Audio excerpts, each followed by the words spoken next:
Aku masih menantinya. Hujan yang terasa mulai jarang musikku di bulan ini. Sesekali kehadirannya membuatku resah.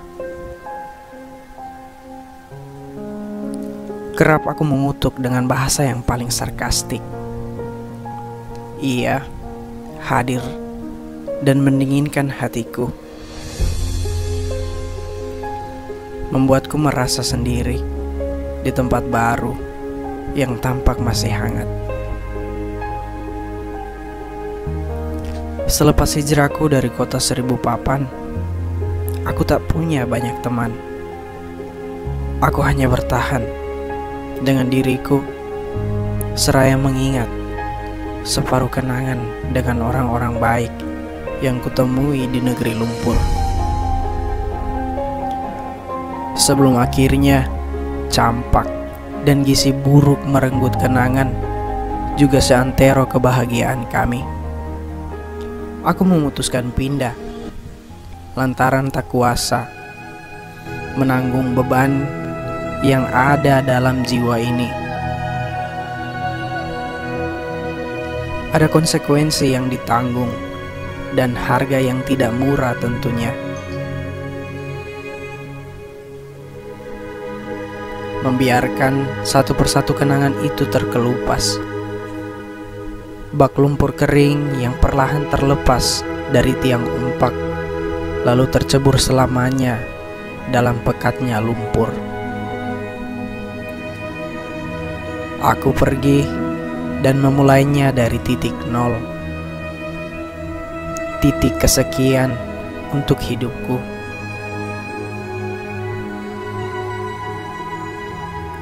Kembali ku berjuang membentuk bejana hidup dari debu. Kerap ku dengar pekik semangat dari anak-anak negeri lumpur yang ikut mengadu nasib bersamaku di kampus biru. Sedikit mengobati kangenku untuk Asmat.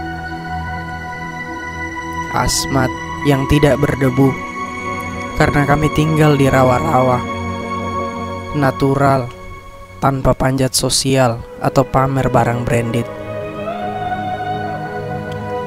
Kuota atau wifi bukan kebutuhan utama, tetapi sagu menjadi yang terpenting.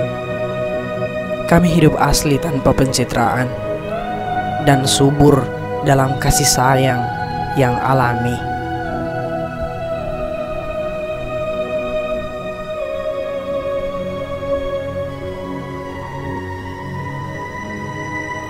Kini aku hijrah.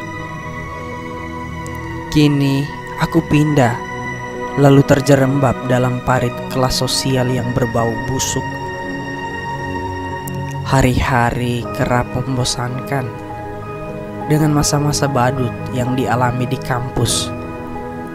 Terkesan murahan dan cringe.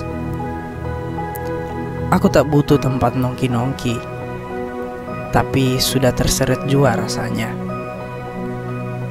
Bahkan sering tanpa sadar aku menjadi fakir wifi. Aku sendiri sebenarnya benci dengan predikat ini. Seakan menciptakan celah antara orang kota dan orang kampung.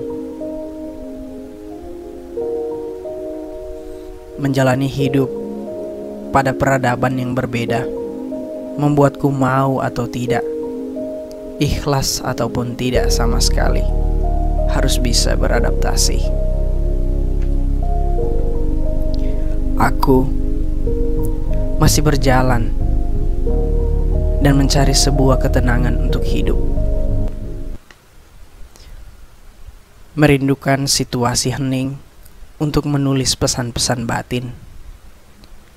Menyeruput secangkir Arabica yang mampu menggelontorkan debu pada leher dalam sekejap.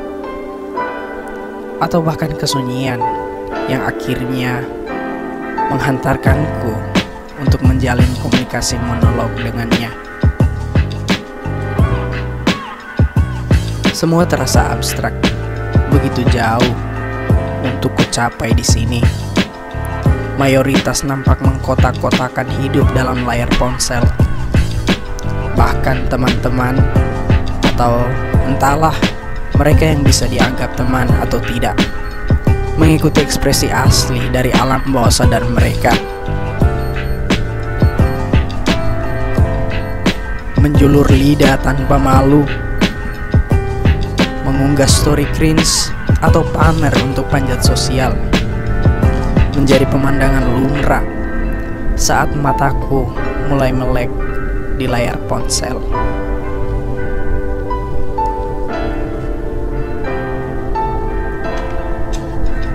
Jiwaku masih gersang, seperti carang yang mulai meranggas dan menuju getas.